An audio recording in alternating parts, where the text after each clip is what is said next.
Eccoci qua dalla nonna. Allora, te devo dire una cosa.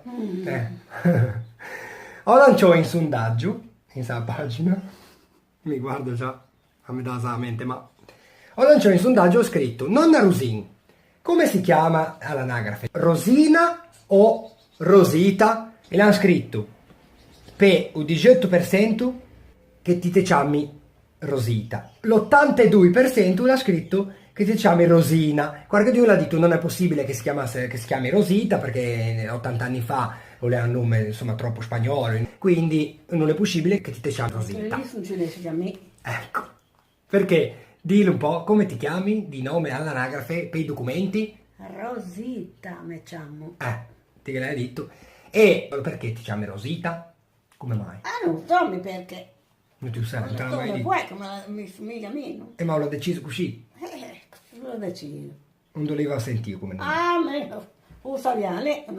Ormai lo Poi so. ne ha due o tre. Beh, però le ha rosa lui altri. Perché l'hanno detto anche, se dice Rosita, ti chiami o Rosita o non ti chiami Rosini, invece se fosse Rosina, allora la chiameresti Rosini. No, Rosin perché a piccina e mi diceva Rosin perché noi era come appena nasciuta. Che le piccine di misura.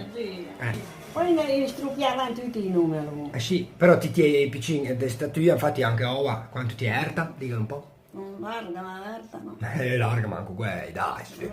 Comunque è alta meno di 1,50, dicono. 1,48. Finiscila con quella fare lì.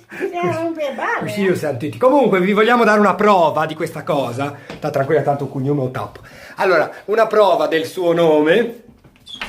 Perché se no poi non che credano. Ecco. Questo è la prova. Così sa anche se diciamo Rosina che abbiamo detto delle musse. Perché pensa, l'82% dice Rosina.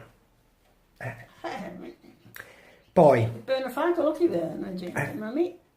Quindi basta, stabilito che si chiama Rosita. Ti ricordi che la volta passata ho detto che ne seguiva gente da Spagna, da Portogallo. Questa settimana mi scritto seguita anche dalla Corea.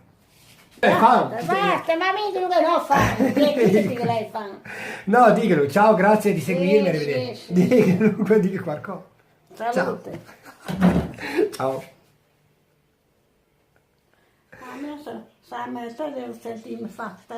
Vei, allevato, ma fermo in tre che ne conosci, mi hanno detto io ti conosco, sei quello dei video con la nonna. Pensati.